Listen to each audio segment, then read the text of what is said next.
Hi, welcome to the Shepherd Podcast. I'm Pastor Chris Kennedy, happy to host this episode with you. The podcast is a chance to explore topics and also to introduce you to some people here in the ministry at Shepherd of the Hills, the church, the school, and the child care. And today I'm pleased to welcome my guest. It's our junior high teacher, Josh Cooper. Josh, welcome to the podcast. Thank you for having me. Glad to be here. Well, glad you can make some time in the midst of a busy school day. In fact, when we're filming this, it's the day of the foundation pour, so That's exciting right. time around here. Yes, definitely. Great to see that. Yeah. You've been at Shepherd on staff for how long now? This is my 15th year as a teacher. Okay. So you've seen a number of things over 15 years. Yes, that's right. Basically, the hallway that I teach in now, when I was a student here, they were building that. So that used to be a playground. We used to play soccer on that during recess time and things like that. And so while I was here as a student, we got to see that part of the building go up. So that was really exciting to experience. Wow. Well, I want to cover some of those things, talk about when you were a student here and your teaching career. But I thought perhaps we could start by just identifying a little more what you do now. So can you tell us about what you do currently at Shepherd of the Hills? You teach in junior high, but you also wear a number of hats. Yes. So this year, basically, every year that I've taught here, I've actually been the 8th grade homeroom teacher. So I really enjoy that grade and that grade level and getting to work with kids who, many of whom who have been here a really long time and it's their final year. So I really enjoy working with them and making their final year here at Shepherd something memorable. So in addition to 8th grade homeroom, though, I also, depending on the year, do any number of English and literature classes, ELA classes. I also have taught U.S. history the last few years, and so I'm doing that now as well. And I really enjoy that as well. That's become a passion of mine. And again, depending on the year, I might teach some other classes. I've taught technology before, and I've even taught some of the elementary level ELA classes and an occasional 5th grade history class, things like that.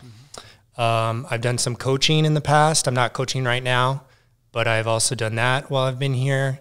And one thing that I'm doing this year and trying to get started and working on is doing some staff development stuff and professional development, things like that for our staff. So I've been working on putting together a website with lots of resources for our staff to access on their own time to help them with, being better teachers. Mm-hmm. So that's something that I really enjoy, is working with other teachers.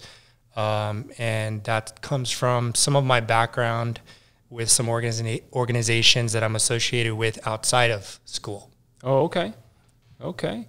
And those organizations outside of school, what are some of the things that you learn from those places or that you bring from there into Shepherd? Well, so that kind of idea or passion for working with teachers started for me in 2013 when I got involved in an organization called the San Antonio Writing Project.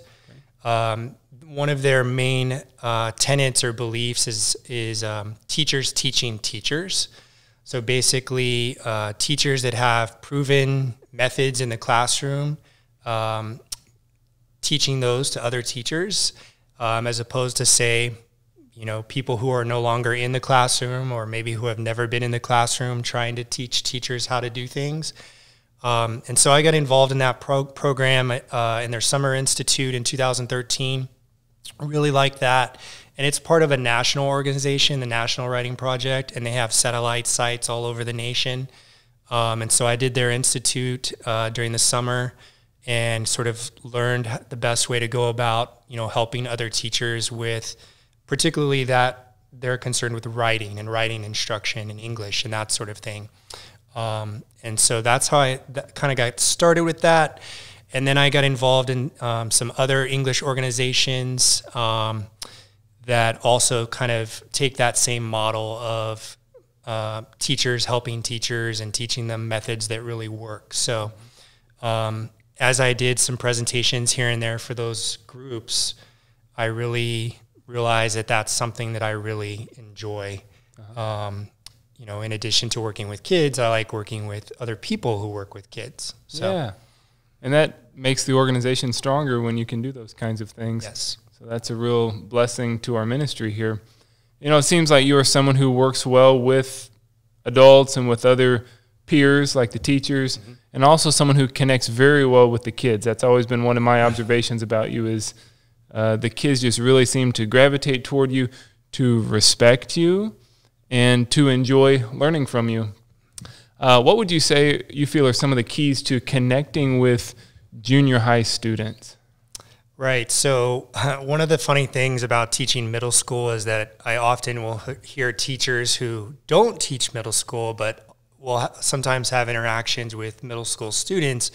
Oh, I don't know how you do it. There's the teenage attitude sometimes and things like that. And I kind of laugh at that because if, say, that's a teacher who teaches elementary, I tell them, well, I don't know how you do it with elementary kids and things. So I think some teachers could teach a wide variety of grades and it wouldn't matter, but I think some people are better suited to certain age levels. And for me, I've always just really gravitated to middle school kids.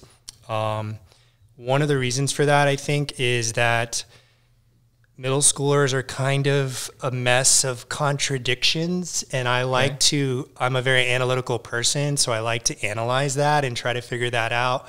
One day they're super happy-go-lucky and very proactive in class participation and stuff like that, and then the next day they're super jaded and sullen and unwilling to actively participate, and I like that sort of puzzle in trying to figure that out.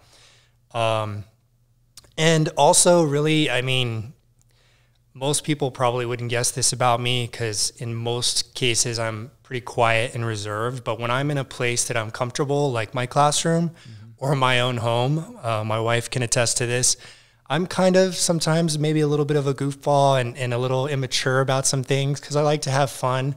I like to not take myself too seriously. And so I think that helps me relate to my students. Right. So for example, whenever I can, I try to incorporate some unusual things into, what it is we have to learn. So whether that's, putting on a Hulk mask as we read superhero poetry and acting like I'm the Hulk, Incredible Hulk, or I've done, lessons with kids where we did we combined science fiction writing with actual science. And so we did things where we dressed up in lab coats and, I would wear the mad scientist hair and stuff like that. And so I like, combining some of that entertainment into the instruction so that, it's engaging for the kids and I don't take myself so seriously that I can't do those sorts of things. And I think that helps me connect with the kids a lot as well. Yeah, I think that's very disarming, and it helps them to feel like they can not have to take themselves so seriously either. You set the tone for them in that way. Yeah, definitely. And it's kind of also making yourself vulnerable, right? So one of the odd contradictions, as I was saying about teenagers, is that they want to strike out on their own and be their own person and be an individual, but also do that in a safe way and still somehow be a part of the group. Well, that's kind of a contradiction, right? So the safety in numbers thing, but I also want to be my own person. So I think when I do some of those things and take some risk in the classroom, it shows them that, hey, this is a safe place for you to take those same kind of risk, whether that's trying something new in your writing for a writing project we're working on, or, a creative way of doing a project or a presentation or something like that. Yeah. Now, a big emphasis in what you do, you teach English, you teach literature, right? Yes, English language arts. So basically it's one class, but it's reading and writing and grammar kind of all bundled into one class. Okay. And then I also teach U.S. history this year. One thing I wanted to ask you about English and literature, you have your kids read well-known books, books that have been around for a long time? Yes, in some cases. So it's really important, I believe, and a lot of ELA teachers believe that it's really important that, you have a diversity of books. So what I mean by that is that you don't just read classics and things like that. Okay. You do have some people who sort of suggest that that's really the only way to go, but I think that's, you know, kind of a limited view of thinking about it. Yeah. As an English teacher and a reading teacher, you want to get your kids reading however you can. Right. So whether that's them reading books about sports because they're really into sports, or they're reading even graphic novels, you know, novel-length comic books, reading about science, reading about history, or what skateboarding, dinosaurs, whatever it is that they're interested in, I think that's really important. So we do a lot of stuff with independent reading where the kids get a lot of choice. And then I balance that out, yes, with, you know, when we do like whole class novels and whole class instruction, they're typically reading more books that might fit more into what we would say the classic mode as opposed to contemporary literature. That sort of stuff they're getting more in their independent reading time. Okay. So I was wondering, how do you get kids excited about reading the classics? I think, well, one way that I do it is with, so my background in history and teaching U.S. history is, one thing is when you're teaching a classic, you have that extra historical context that, say, in most cases with a, you know, a contemporary novel or something, you don't always have that. So for me, in my actual history classes, I work really hard to have my kids think beyond the textbook, and we look at a lot of sources beyond the textbook, and look at maybe some stories that are relevant to what we're studying but wouldn't normally be included in a textbook. And so taking that sort of thinking and that strategy over to literature with classics and things like that, we will kind of look at the historical time that the book was written in or that it's set, and that oftentimes can be an interesting gateway into that era. So, for instance, we have a Holocaust unit that we do at the end of the year in English class, and so we spend a lot of time talking about, you know, the whole context of World War II and how, you know, the Holocaust is a part of that. And so there's, you know, with an event like that, there's all sorts of stories and ways that you can really draw kids in. And then, you know, we read literature that's associated with it. And the other thing too is, even if it's a classic, you still want to pick books that, you know, you have to think from the perspective of the kids. Is there an entrance? Is there a door for them in this text that they can just, you know, even if it's just a little gap that they can get in to, you know, sort of take that first step. But it can be challenging sometimes. Yeah. What book are you guys doing right now? So right now we're in between books. We're about to go into start drama. So we'll be reading A Raisin in the Sun by Lorraine Hansberry next. That'll be one of the dramas that we'll be reading. So that'll be a very timely book based on some things that have been happening in the past year in our nation, because it deals a lot with inequality and the effects of poverty and some racial issues as well. So I think it'll be in some ways even more relevant than it has been in years past when we've studied that book. So, you know, I could probably talk books for a long time with you, so I should probably think of some other things that we have to talk about, and there's quite a bit I'd like to cover with you. So let's do a little more of your biography. And you alluded to earlier, you were a student here. You were a student here beginning at what age? Kindergarten. Kindergarten all the way through eighth grade? 8th grade, yes. So very much a product of the school here. Yes. Attended Lutheran High? I did it. Yes, I attended Lutheran High, and I was part of the second graduating class there in the year 2000. Right. So the way that I ended up here at Shepherd basically was, you know, my mom worked at USAA, which is nearby, and I know we still have a lot of families whose parents work there, and so she was my parents were looking at schools in the area, had heard great things about Shepherd, and so started here in kindergarten, and I mean, I just remember basically loving it from day one. Yeah. So you remember day one? Yeah, pretty well.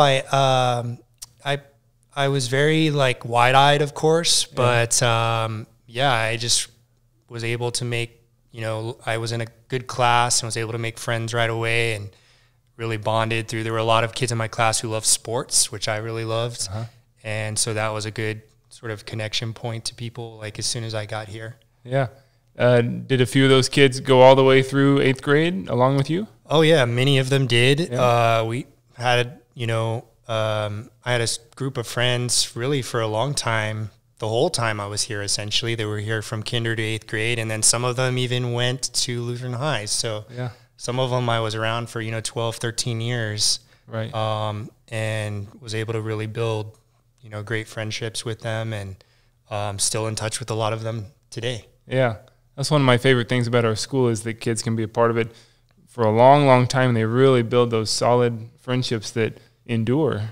Yeah, definitely. And as a teacher, at the end of the year for 8th grade, when we're getting ready for graduation and all the graduation events and things like that, one of the things we ask them is, how long have you been a Shepherd? And more often than not, the vast majority of the class, some of them have been here now since, they were even infants, some of them. So it used to be, since kindergarten or since pre-K, but as we continued expanding, with younger and younger, I keep seeing that, your starting point at Shepherd, what was it? I keep seeing that get lower and lower. So yeah, some kids will hopefully be here from 6 weeks and stay all the way through 8th grade. That would be wonderful. Yeah. Well, tell us a little more about your upbringing. What were you like as a kid? As I said, very involved in sports. I loved sports. Very excited about that. So my parents never pushed me into that. They always would let me make a decision about, did I want to play a certain sport or join a certain team and things like that. But I would say that's pretty much what dominated my life when I was very young. Yeah. But I did also enjoy, reading and things like that when I was young, not to the same extent that I do now. Right. But yeah, I was pretty good kid. I'm an only child.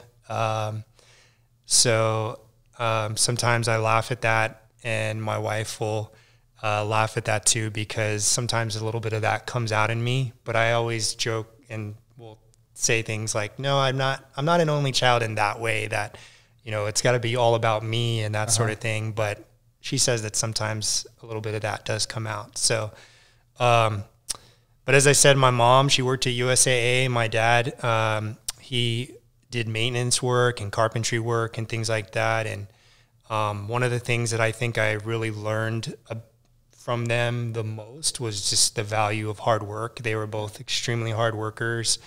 And that was verbalized by them a little bit, but really it was more of a just follow by, it was just an example thing. I saw that's the way they were. And so that's the way I was, and was really just kind of driven to work hard and do well. And so I think that helped me in sports, and that helped me in academics and things like that as well. Sure. And they obviously cared a lot about your education by having you enrolled at the school here. Anytime you put somebody in a private school, that's an investment. And here it's an investment, not just financially, but it's an investment in a child's faith as well. That whole package. What were some of your memories of being a student here? Are there certain images or moments that stand out in your mind about being a student at Shepherd? Yeah, just like we talk about this a lot now as a staff, that, it feels like this place is like a family. And so as a staff, you're always helping each other out. When people need help, that's what you do. You just do it, right? Just like with your own family, if they need help, you're there for them. And so even when I was a student here, I always felt like this was kind of a second family for me. And that's really one of the driving things for me when I'm thinking about how I do my job now. So standout moments for me as a student would involve things like, of course, I remember little moments here and there from classes and lessons, but really what you remember are like big events and unusual events, or those events that only come around once a year, whether that's, an event like Ramfest, or, if a student or a teacher, holds some sort of special event for their class, or special field trips or things like that. To me, those are things that really make memories that, you never forget. So things that are out of the ordinary and show that the staff or the teacher went above and beyond to help the students remember something, or learn a lesson, or get some sort of new experience. And so I can think of one example actually that sticks in my mind very clearly is Mr. Urban, who still teaches here. He was my science teacher one year, and we were learning about ocean life and animals in the ocean and things like that. And so to really convey to us the size of a blue whale, one of the things we did is we actually painted a full life-size blue whale on the front parking lot of the school. Yep. And he took us around the school, the campus, and showed us different things that represented, like, for instance, a little tunnel on the playground represented the size of a blue whale's aorta. Showed us a little tiny car that's about roughly the size of a blue whale's heart, right? And so very visual, striking examples to really relate this idea of exactly how massive these animals are. Yeah. And so for me now as a teacher, when I think back on these moments when I was a student here, what are the things that certain teachers did that really stood out to me to make things memorable, the things that we have to learn really memorable? And I try to incorporate similar ideas into my own teaching. Sure. What were you planning to do before you applied at Shepherd? I'm thinking you probably had something else in mind. Sort of. Well, not really, I would say. Something, obviously I wanted to do something English related. I wasn't quite sure what that was going to be. I actually was contemplating going to grad school for English, which I ultimately ended up doing later. And sort of putting, full-time career on hold a little bit to get my master's degree right away. But didn't have a ton of definitive ideas, really. So, I'm glad that my friend Andrew ended up calling me and sort of, turning that light bulb on for me. So, yeah. Can you tell us a little bit about your coaching experience? What have you coached? And I believe you coached... you've taken teams to the nationals? Yes, several times. So I started coaching. The first team I ever coached was actually a JV team at Lutheran High. Mm-hmm. I believe that was when I was still in college at the time, maybe 2002, 2003. Mm-hmm. And I coached that. They asked me to coach, and they needed a JV coach, and so I did that and kind of enjoyed it. It was my first time. I didn't really, obviously use your own experience as a player to help you with your coaching and things like that, but I had never really given a lot of thought to coaching before that. And I found that I, enjoyed it, and it was just another way to reach kids and teach kids. You teach them certain things in the classroom, and you teach them other things on the basketball court. And so I did that for a year, and then, of course, as soon as I started teaching here, I started coaching basketball, and I did that for many years. I've taken a little break since I started my family, so I haven't coached in a few years or recently. But the first few years I coached, it was rough, and but we learned along the way, and every year you have different levels of talent, and so you have to have different approaches in how you reach players and things like that. And but we were fortunate enough to have a few years there where we were able to go, in multiple successive years to nationals because we either won state or we finished in the top 3 in state. And so that was really enjoyable because, and I should have mentioned this earlier when you asked what are some of my best memories. One of my best memories here was getting to go to nationals as a player. We were part of the first team at Shepherd to ever get to go to nationals. So to be able to do that as a coach is kind of, full circle for me. and to have some of my own players get to experience that. And some of them even got to experience it multiple years, because they might have gotten to go to nationals as a 7th grader and then once again as an 8th grader, because we were able to go, multiple years in a row. So that's definitely an unforgettable experience when you're 13 or 14 years old. Right. So, you've mentioned starting a family. Can you tell us about your family? Sure. I've been married to my wife, Brita, since 2005. We actually met in high school at Lutheran High. And that was actually another sort of thing that was kind of right in front of me, but never, really thought of this. So one of my friends, it was, before Christmas, we were having a Christmas dance, and one of my friends asked me, "Hey, have you thought of asking Brita to go to the dance?" And once again, I'm totally clueless, thinking, no, I haven't. But light bulb went off, and I was like, that's a good idea. And so I did. I asked her, and we went to the dance and had a good time. And we obviously had known each other prior to that, just from being in the same school and in similar classes. But and then we started dating in high school, and got married, like I said, in 2005. We now have 2 daughters, Quinn and Clementine, who both attend school here as well.